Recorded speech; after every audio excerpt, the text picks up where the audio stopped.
Hello YouTube, Facebook, anybody else that follows me, watches my videos, it's always appreciated.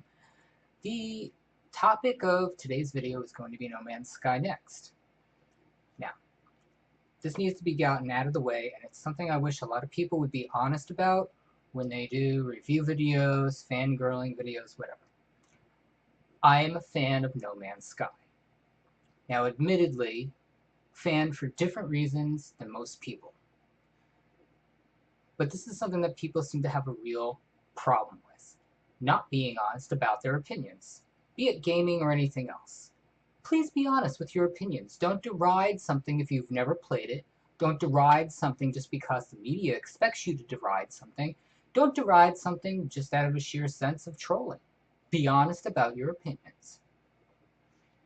Now that I've gotten that out of the way, we need to delve into exactly what No Man's Sky Next represents for the game going into the future, what it means now, what it means to new players and returning players. First thing is, does Next offer anything new? Now there's going to be an argument about this. One that I kind of back up is it offering new things or reskins and superficial layers of complexity to things that already exist in the game? The answer to that is yes and no. We've gotten a visual upgrade, but this has been a step that has been happening in each subsequent pass of the game being graphically improved. The problem with that is of course that people who were playing the game on a subpar or mid-range system might now be experiencing problems running the game. This was inevitable. This is inevitable in 2018 if you're playing on a system that's arguably 5 years older or less. Fidelity is going to sacrifice performance in the long run, regardless of what you think of the devs. That's true of any game. I mean, just recently we've seen the PC specs for Monster Hunter World. There's going to be a lot of people that cannot play that game simply because of the demands it places on computer systems. That needs to be said. Now, are we getting new things? Yes, absolutely. We are getting free range base building. We are getting dramatically improved planet side generation.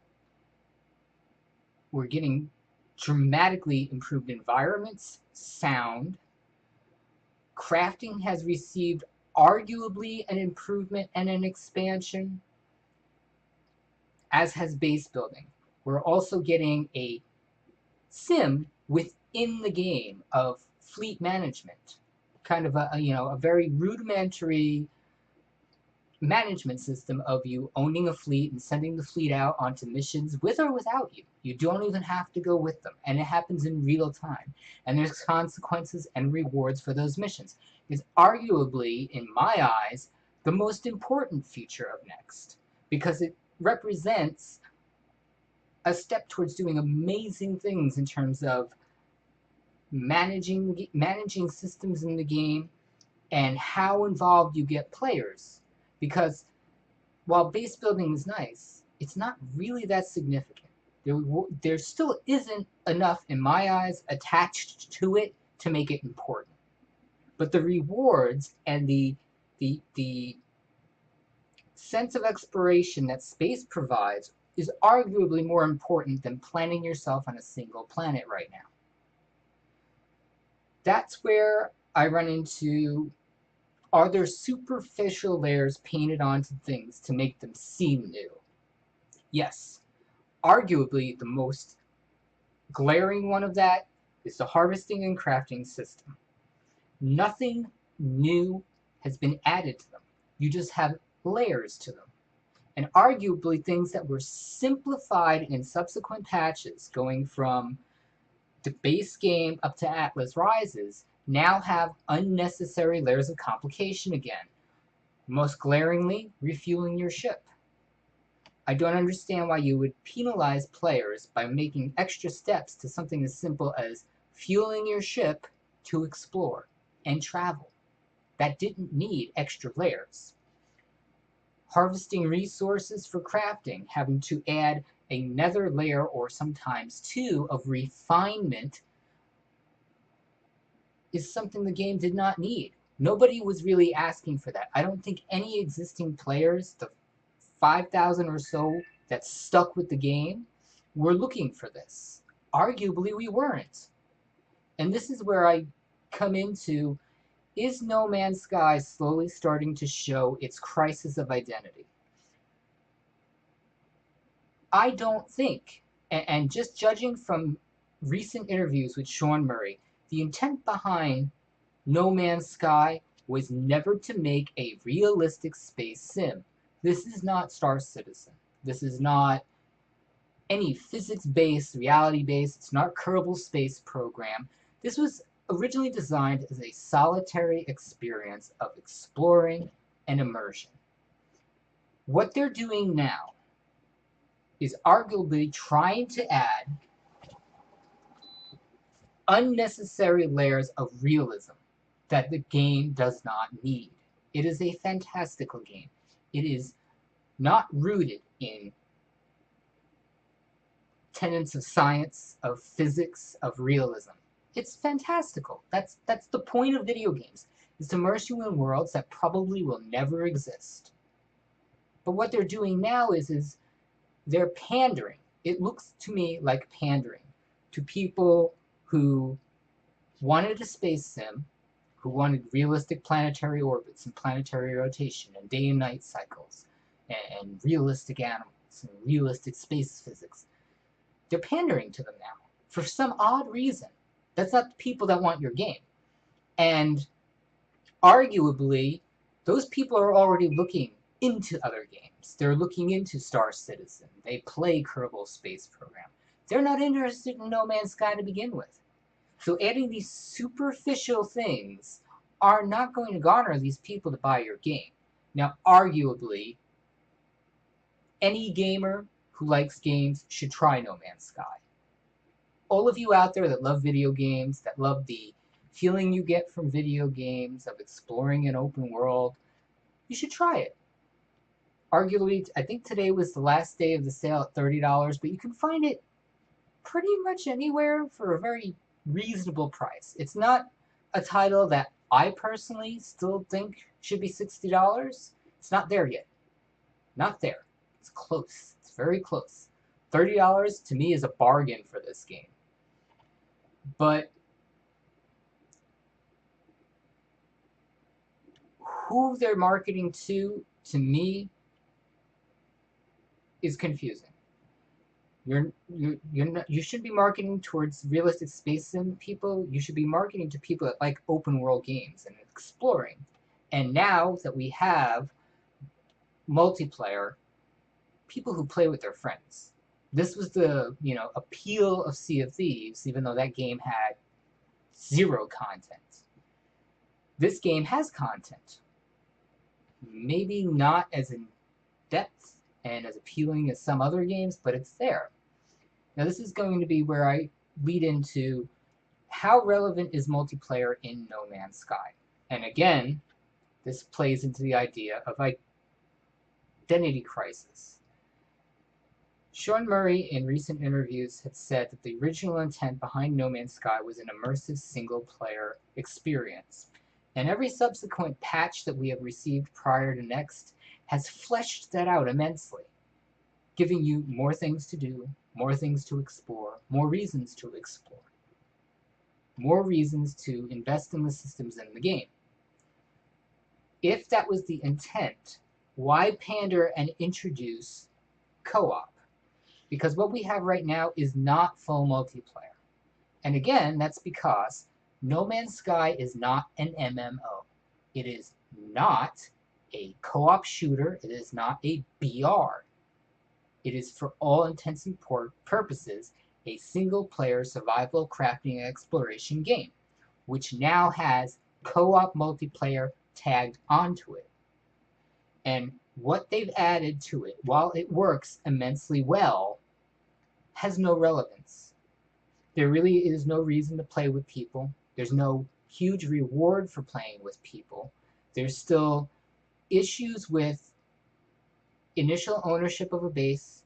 the reason to build a base, no benefit for people to work together. And this is my thing. If you're going to introduce multiplayer, there needs to be a reason for people to work together. All the co-op does is allow 4 people into the infinite universe to go off and do whatever they want. They don't have to be tied to each other. There's no meaningful goal behind grouping with a group of people. And it's unfortunate because this would be an immensely awesome environment to have clans, PvP battles. The game is ripe for inner politics, not along the lines of EVE, but kind of like, player factions. And there is something called the Intergalactic Hub that was started in the single-player game. That's something that I'd love to see fleshed out immensely as a multiplayer experience of incorporating many players into a region. But unfortunately, the game was never designed for multiplayer, and in some ways it shows, be it the existing, and I think it was just recently patched, problem with player saves in multiplayer, where you would lose hours of progression because for whatever reason, the game would not save your progress. And many a times it was noted that it was the host's game that was being saved, but everybody else had huge gaps of time lost. Again, maybe because the game wasn't designed for multiplayer. And this is where, maybe in my eyes, while No Man's Sky is a single-player experience, should still have been developed if they were serious, genuinely serious about creating a fairly MMO multiplayer experience. I would have been absolutely happy with them doing an actual No Man's Sky 2 that was designed as an open world exploration MMO, where playing with other players had significance. I don't know. They might be heading that way. They might eventually be heading that way when they have enough design experience, when they're able to expand their team more. I can't speak to what Sean Murray and the developers at Hello Games' endgame, quote unquote, is for No Man's Sky. All I know is they want to keep working on it. And this is where next is a stepping stone, a continuing stepping stone on a path of good things for this game. And people that want to chronically deride a game that the devs could have easily have walked away. And this needs to be said. No Man's Sky sold close to 4 million copies at $60 a piece. $24 million. Or is it 240? Uh-oh.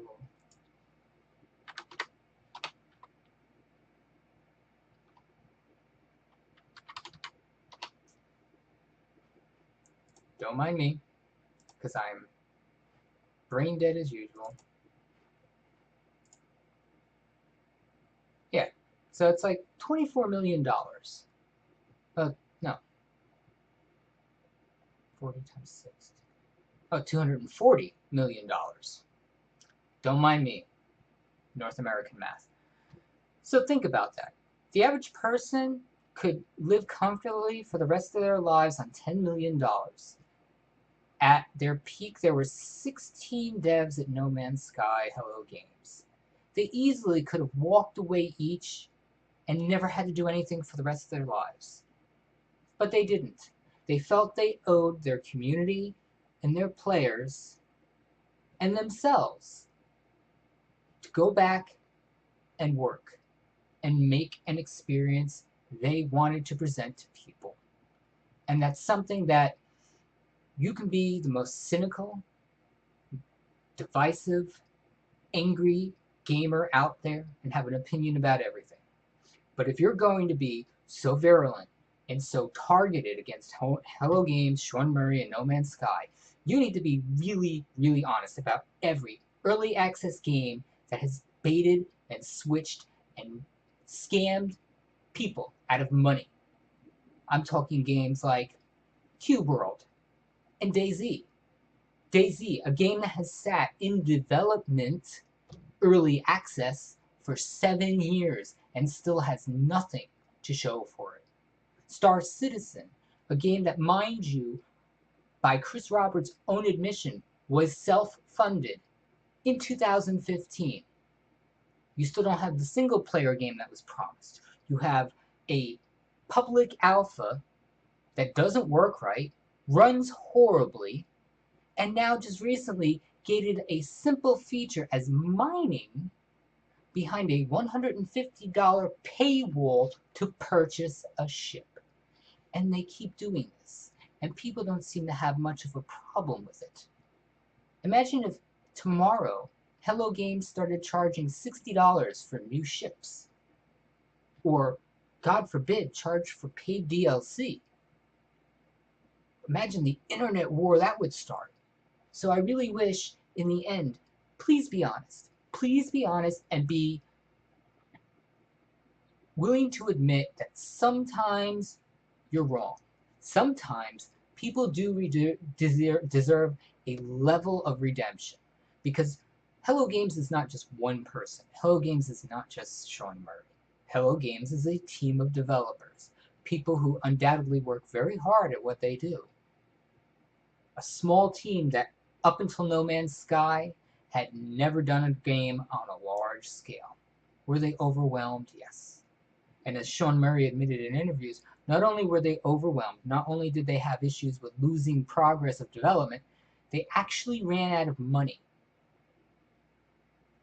They ran out of money and they were faced with the dilemma of, do we release a game as it is, and yeah, undoubtedly receive an enormous amount of negative backlash, or do we just say, hey, you know what, we need 2 more years to work on this? Given the way the internet and media and gamers react, they took the safe bet. It damaged their reputation immensely. I doubt Hello Games will really be taken seriously as a developer. Not on the way maybe they should be, but they chose that. And they also chose to stick with the game and give us improvements and stepping stones towards something that could technically be a really amazing game. Now, where's next leading? We're already promised community events that reap rewards to exclusive content. They have said that there's more coming in terms of free updates to the game. What that represents is anybody's guess. I would guarantee you that it includes fleshing out multiplayer a lot, maybe to the point where, and this is one of my faint hopes, to where their focus is, I hate to say it as this way, No Man's Sky is a live game service where it transitions fully to an MMO. Yes, you're still going to have that single player experience, but where they acknowledge that where No Man's Sky will shine the most is if a huge group of people can play the game together. Because as right now, 4-player co-op, the people outside of your party, and a system can hold 16 people. You can only see 4 of them at once. The rest of them are the glowing orbs that we saw that came with Atlas Rising. That's limitations in the game. It's something that they're undoubtedly working on to overcome, but in my eyes, next needs to start being a stepping stone to a fully engaging multiplayer experience. Because playing this game with people is a hell of a lot of fun.